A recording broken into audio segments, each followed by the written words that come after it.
Welcome to Gangsters and Cigars. I am one of your hosts, Shirtless Mike. I'm wearing a shirt because this is my place of employment, and that is... I'm Bobby Bacala. To all my paisans and bumadas, salute. Salute. And this is Gangsters and Cigars. So what's up today, Bobby? So we're going to talk about my 30-year career in law enforcement, being assigned to major crimes and organized crime. We'll get into some of my dark family history.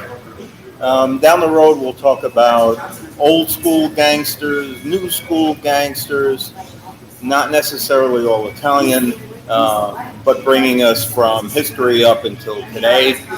And then later on down some other shows, if you stay tuned, we'll have special guests on Gangster Inc. We have a special guest lined up. We have a former Navy SEAL who was instrumental in Panama. I'm going to speak about the gangs of Panama and his work with the federal government, along with some other guests that I have lined up on custom whips, custom choppers and bikes. So it's going to be chock full of fun and gangster related. And naturally, Shirtless Mike and cigars.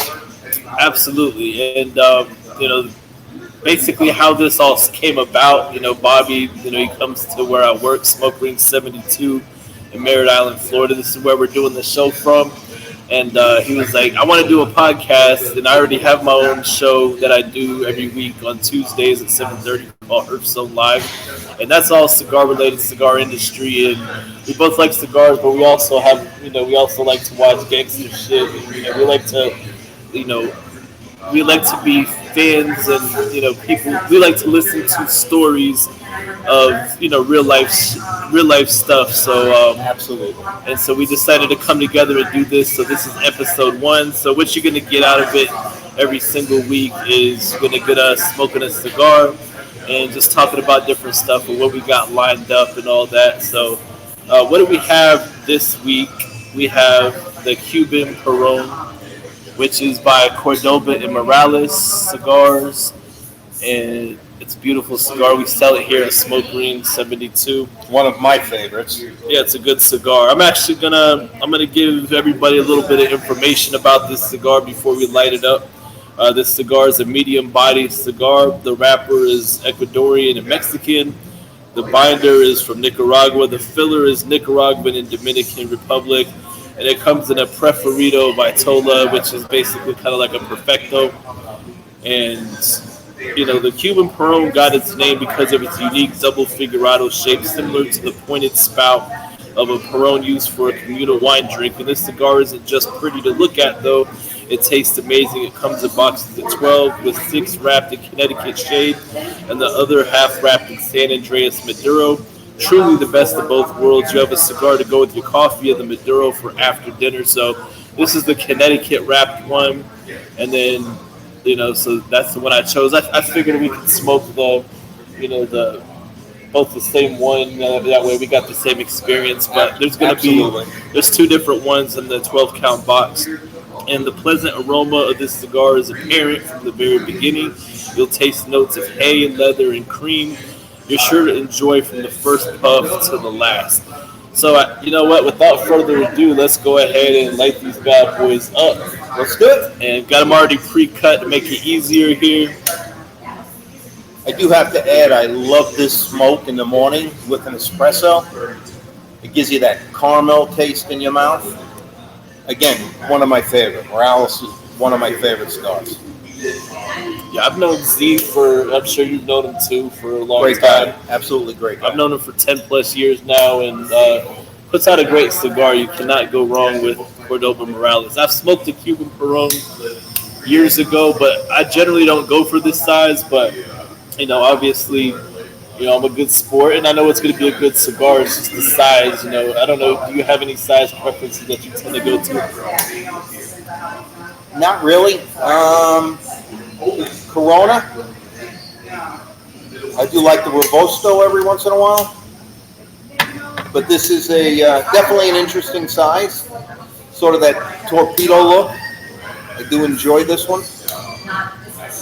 Most definitely. Yeah, I tend to go towards a Robusto, Toro, Churchill.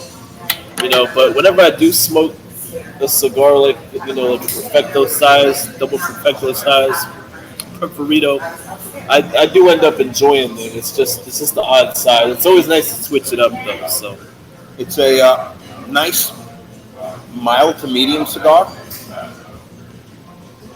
No bite, flavorful. Definitely taste hints of earth tones to it. yeah, I'm getting that earthiness right now. Yeah, I like to whenever people put out there what we're supposed to taste.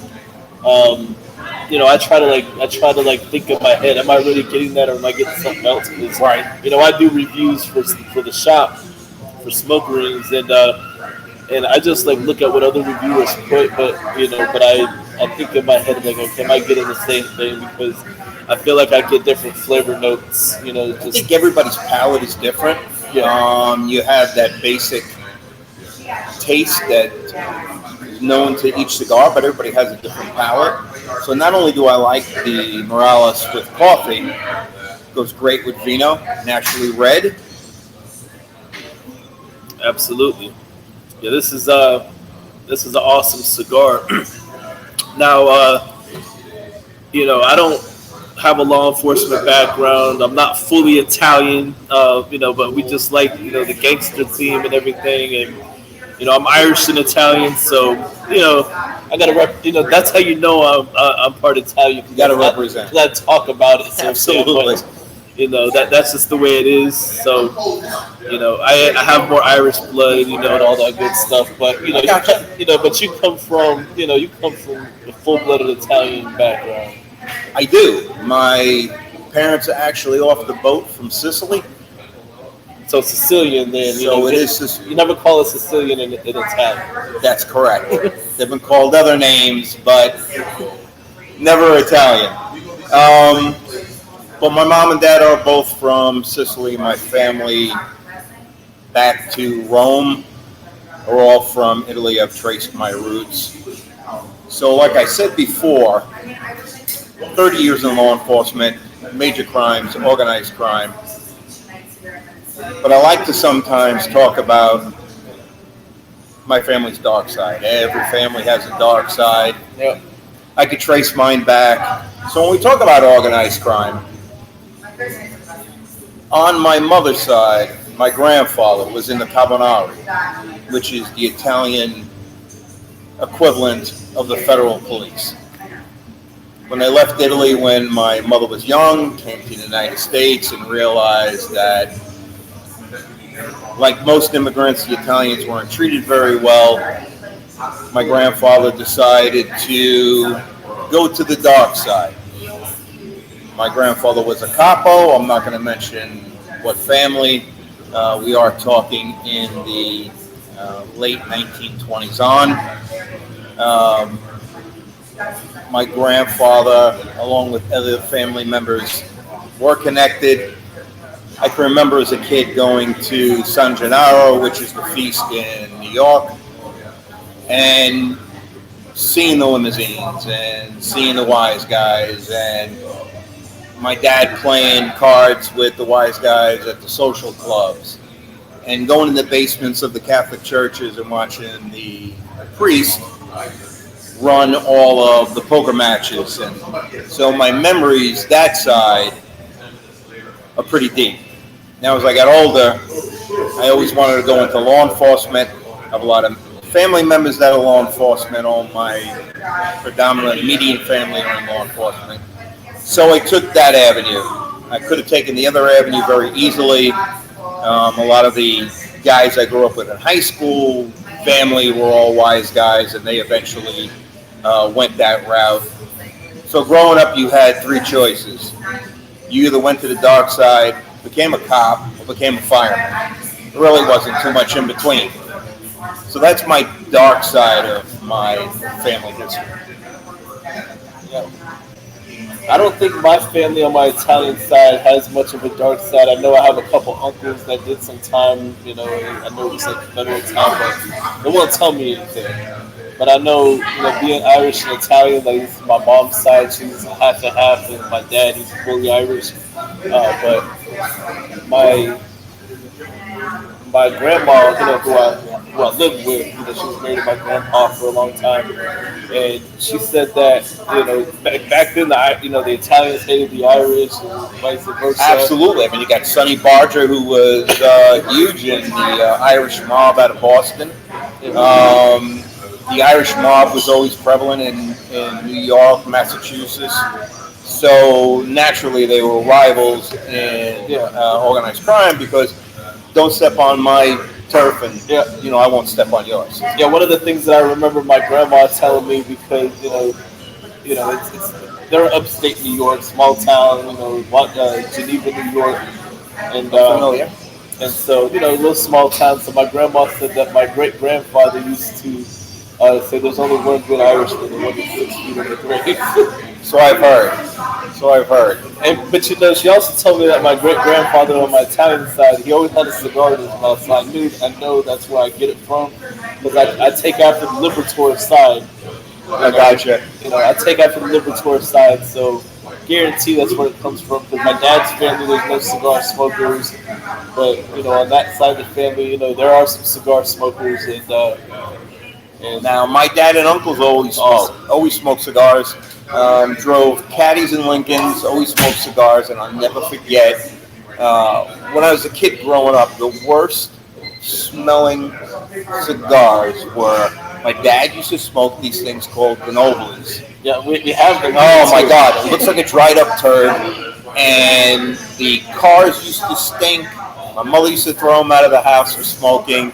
Then I seen him smoke better cigars. My dad, undetermined what he did in Cuba in the 50s. He was friends with Sinatra way before I was born. But he did have Cubans in the house. I remember growing up, always when he had friends over, playing poker naturally on poker night. Oh, and remember, guys, Saturday night is for wives, and Friday night is always for the copa. Exactly. And what's funny, you said your dad was friends with Sinatra? He was. Yeah, so my great grandmother on my Irish side, she in Hoboken, New Jersey, she was neighbors with the Sinatras. My grandma, who I lived with, she told me that it's her mom. They're from Jersey. Yeah, so my grandma, my great grandmother, she was originally from New Jersey, Hoboken, New Jersey, and she was neighbors with the Sinatras. That's so cool. So cool. Awesome cool connections, Absolutely. So that's how you're Italian. Like everybody up in the Northeast, they all know each other. Like everybody. Somebody's connected somehow, family, bloodlines. Absolutely, I agree with you 100%. Exactly. So we're going to talk about, maybe not necessarily this episode, but down the run, we're going to talk about the RICO law, it's the racketeering law, which was instrumental in bringing down a lot of the families, not only the families, but your Latin crews, your white supremacist crews, not necessarily involved in, let's see, a Italian-based, but also organized crime in general. It was a way for the federal government to get a hold of organized crime, bring it down to its knees, somewhat to its knees, I should say.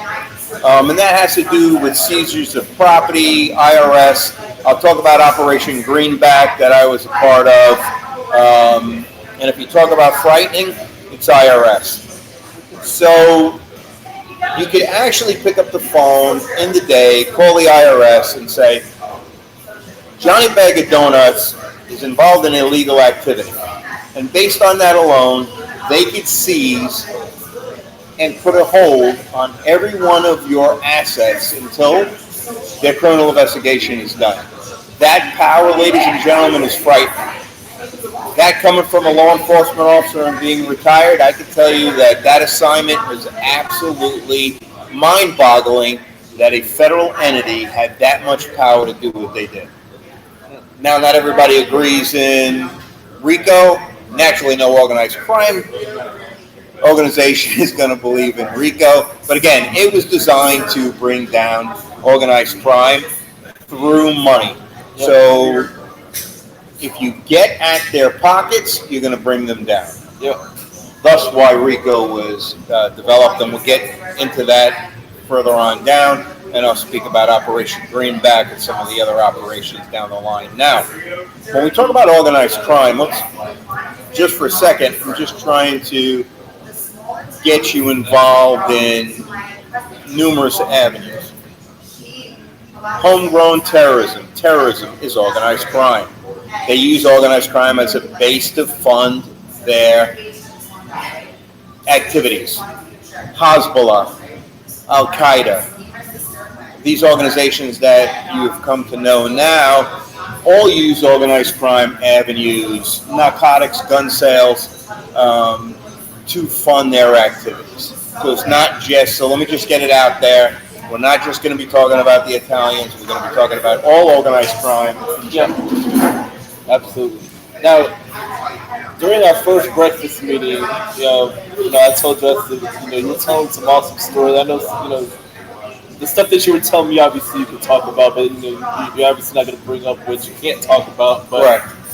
You were talking about when you did some undercover work and all that, because we were talking a little bit about Glasgow and all that, and you get deep into that. Tell us a little bit about when you did time undercover and just the details that you can reveal that's not too sensitive. Well, without touching on cases, I could tell you about some life as a undercover agent.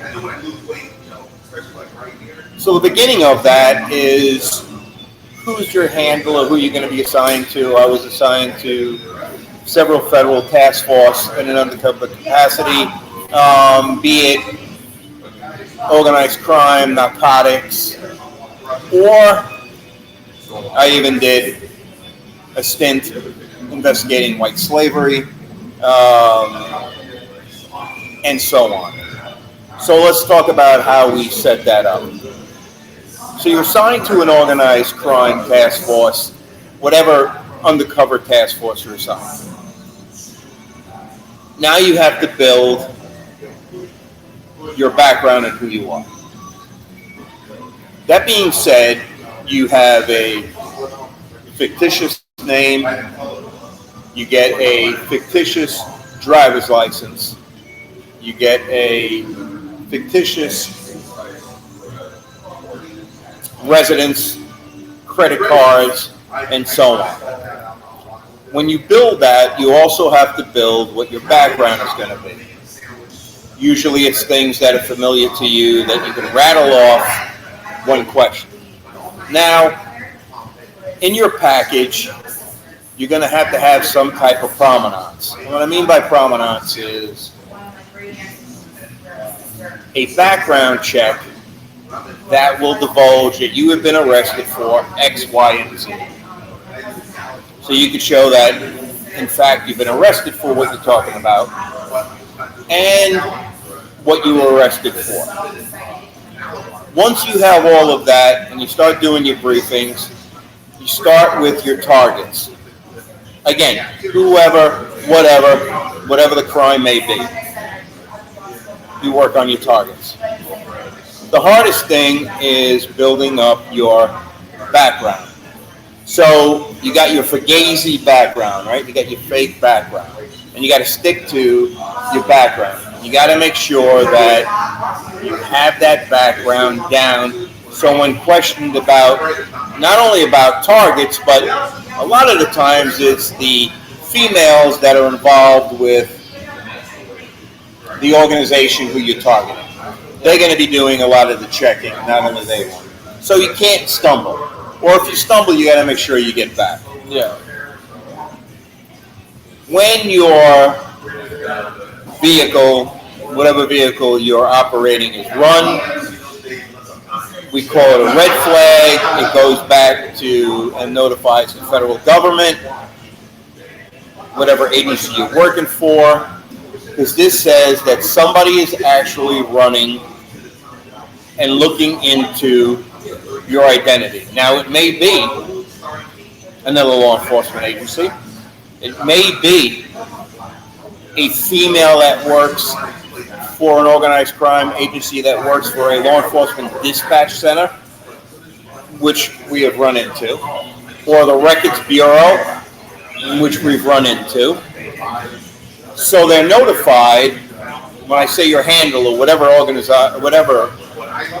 entity you're working for, I mean task force, and they're notified on who's actually running your information. That gives us a heads up, and especially tries to, or prevents us from harm, so to speak. I had partners in the task force. I was fortunate to have some of the best partners a cop could ask for. We kept each other safe. We've been arrested by other law enforcement agencies before. I mean, you got to play the part. You have to. And we have a contact who comes and bails us out.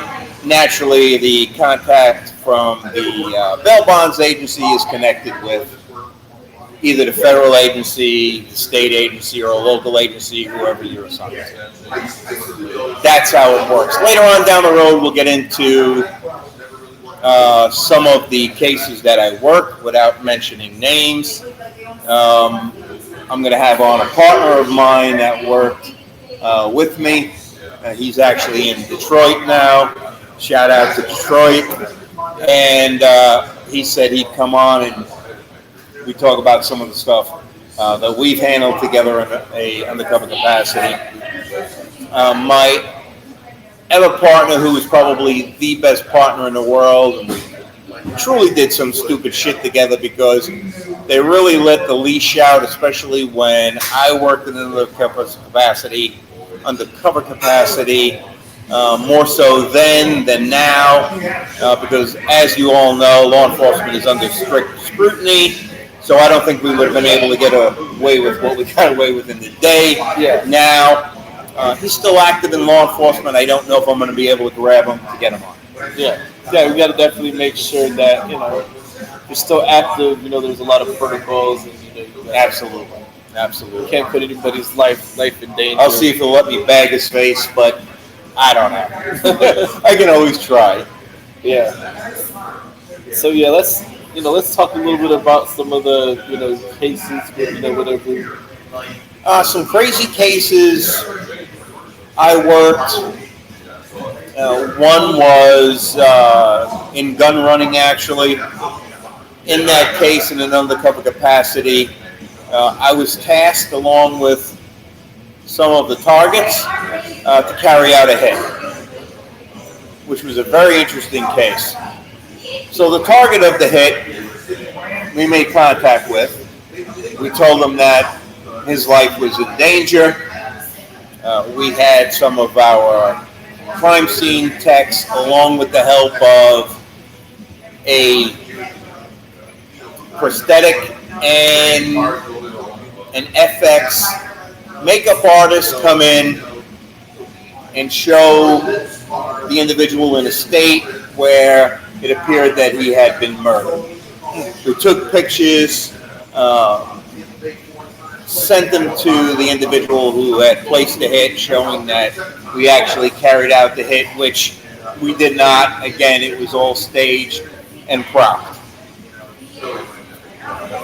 The individuals naturally were arrested for solicitation for homicide, attempted murder, organized crime, all underneath the RICO heading.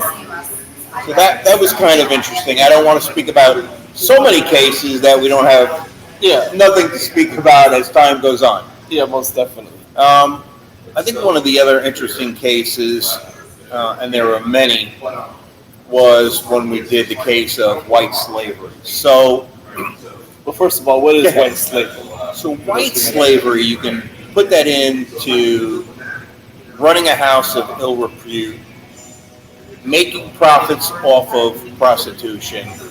But this goes one step further. White slavery goes to an organization or individual who actually owns either women or men as property and holds them as such. They pay for their lodging, they give them money to live on, but they are by no uncertain means property of that organization and held like they're in jail. So we hit an organization. The women in the organization actually ran the stable. Now a stable is the prostitutes who work for the organization. We came in and said we wanted to buy some of the women in the stable, which means that then they will be our property to do what we want. We went in, we bought several women, young women, that were then transferred into our fictitious stable. They were sent out of state, they were taken care of. As far as the organization knew, we sent them out to different locations to work for us. But we did purchase them for cash, and they were our property. The girls knew that they were property. When they came in, they sat down with us, we spoke to them, we said that there was going to be a transfer of authority, for a lesser sense of the term, and that they would now be part of our organization. Naturally, a fictitious organization. Yeah. What I'd like to do, maybe we could talk about, is I'd like to set up a email where people can send in questions, and maybe we can field questions as we progress down the road. Yeah. Somebody has questions about organized crime, law enforcement, or anything. But we also that on the comment section, on YouTube, the Gangsters and Cigars YouTube channel. We got a few people subscribed now, so we're just gonna keep. Now we got this first episode, great. Just gonna keep on building. So what you can do out there for everybody out there watching, you can leave a comment down below. Make sure you hit that subscribe button and everything, and. Because we're just going to continue on, provide some great content for y'all every single week. I think I'm going to schedule out everything to go out on Thursday. Sounds good. Thursday morning and everything, so that we'll just share it out to people and all that. Just sounds good. It from the ground up and everything. Yeah, and if you guys want to see any other type of content that has to do with Gangsters and Cigars, we're going to talk about movies, we're going to talk about TV shows, we're going to talk about everything. But if there's something you'd like to see, please hit the comments below, subscribe, so we can answer your comments. Also down the road, we're working right now on swag. Everybody's got to own a piece of swag, so hopefully we'll come up with some t-shirts and hats that you guys can own a little part of Gangsters and Cigars. Absolutely. Let's see, we're only 28 minutes in, man. Let's just keep on talking. And I have some questions for you. So go, shoot. So, doing the undercover work and everything, what was your favorite part of it? And then what was your least favorite part of it? I guess the favorite part was becoming somebody that you weren't. And immersing yourself in somebody who was absolutely on the other end of what you stood for, what you stand for. But I think that there's always a part of the dragon in the Dragon Slayer. There's always part of the demon in the demons that you're after. That being said, the exciting part was, how much more can I get away with this? How much more of this game? How much more can I immerse? How much bullshit can I spew? And how much bullshit can they swallow? The part I hated the most. If you're in an undercover capacity, for any length of times. So I've been through 2 divorces. I didn't see the birth of my first kid because I couldn't be around my family. Yeah. It was horrible. That part was horrible. But I was excited. And at the time, I didn't give a shit. I wanted that rush. I wanted that adrenaline rush. The other part that absolutely sucked was to do a good investigation, to find out the most you could possibly find about your target or targets. You have to get close with your targets. Yep. Unfortunately, sometimes you get very close with your targets and their kids and their wives. When it comes down to the arrest, when it comes to the time when the investigation comes to an end, you feel, I'm going to be upfront, I'm going to be honest, I'm not going to pull any punches. You just feel dirty. You feel like you're being disloyal to those individuals who you become close with. You know, my whole life has been based around loyalty.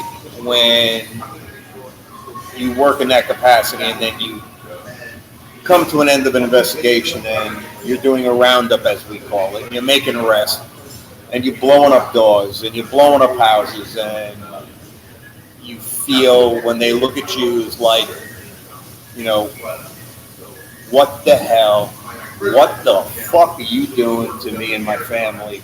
We're friends. I would take a bullet for you. And now you're putting them under arrest.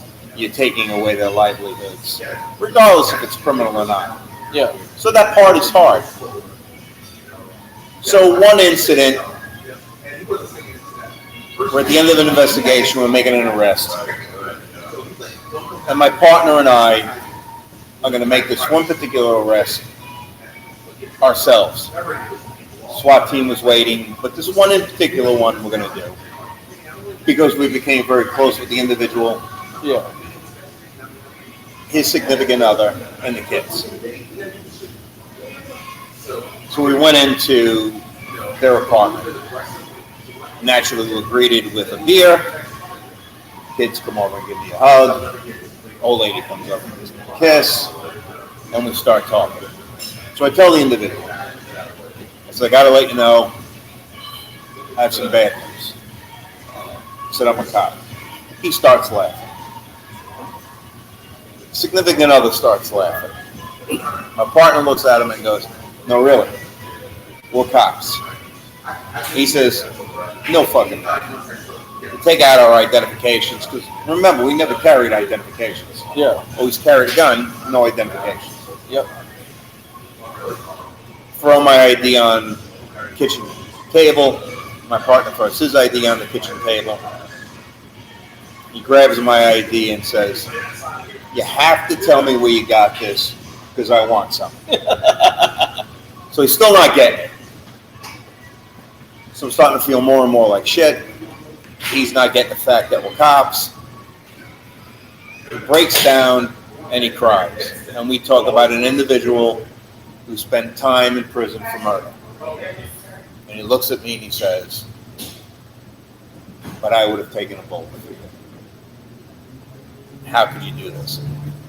So it takes a toll. Yeah. It absolutely takes a toll on you. It takes a while to get over that.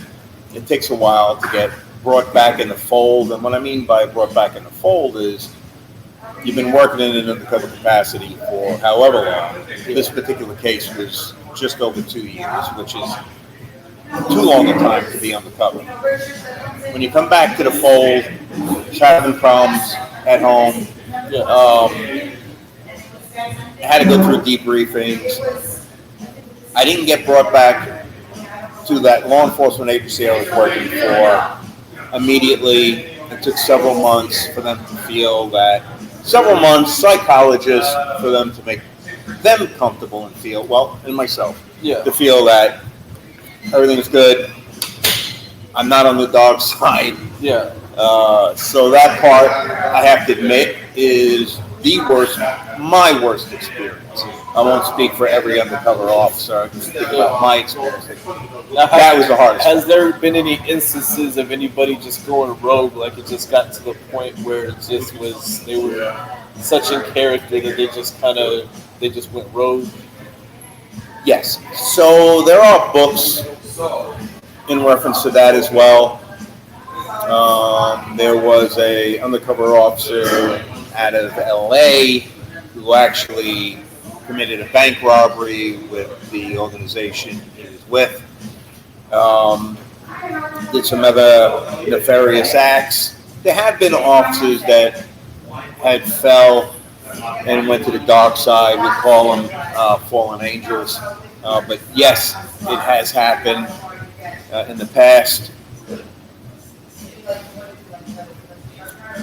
I was involved in some things or witnessed some things that came out in federal court that, you know, a normal law enforcement officer should have not been a party to. Yeah. I was not part of it criminally, but I was present during some criminal acts, yes.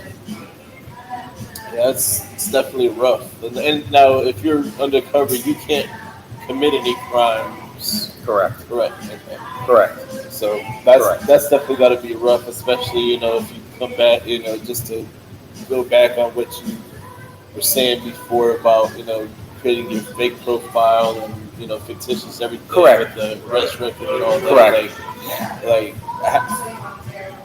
have you personally ever gotten found out, like, before, you know, making an arrest? Like, you know, obviously people find out when you go to make that arrest, but before the fact, have you ever slipped to the point where somebody found out and you had to pull out? Yes, it ended an investigation and it was over a female. And usually when these things come to an end, it's over a female. But she had made some comments and wanted more out of the relationship that we were in. Yeah. We made a deal because I had her on criminal charges that if she went along with being my girlfriend, that she wouldn't be charged, and at the end of the investigation, she would not be charged along with the rest of the targets. I had paperwork drawn up by state and federal prosecutors that she would not be prosecuted. But yes, 100%. Definitely. It's definitely interesting to hear about a different side of, you know, definitely what I have not experienced, and you know, you definitely experienced a lot. So that's awesome stories here. But yeah, man. Is there anything else that you wanted to talk about, you know, in this first episode or anything? I think we covered a lot on the first episode. Yeah. Let's leave everybody wanting more. Yeah, absolutely. We'll talk about more. Yes, we'll generally keep it like an hour, but I figured today will be more of an introduction. Absolutely. Let them get to know you and I. Let them get to know what we're all about. The cigar world already knows who you are. Yep. I can't believe you have a shirt on. I'm so disappointed. Well, this is still my place of employment, so I decided I do have to make that decision to, you know, maybe if there's a time where, you know, if I just feel like going home or whatever, and then I send you the link, and if I'm at the Herf Zone, then yeah, I might do some episode. Whenever we have guests, keep the shirt on. We'll probably do that whenever we have guests because it will be easier because it's hard to get two people in the frame. Absolutely. So I'll just do mine from home. You'll do yours from your computer, and I'll send you the link, and then you'll see me shirtless then. But you know, there's many different ways of doing this. We use StreamYard to record this. The couch is always great for a guest in the center. We can always do that. Yeah, we could experiment, but you know, with this we can have several people on screen. You know, we'll do it different ways and all that. But Please subscribe. Hit those comments. Hit that subscribe button and all that good And stuff. in words to live by the famous Al Capone, you're either sitting at the table or your menu. Absolutely. Thanks for watching, guys. See y'all next week. Peace out.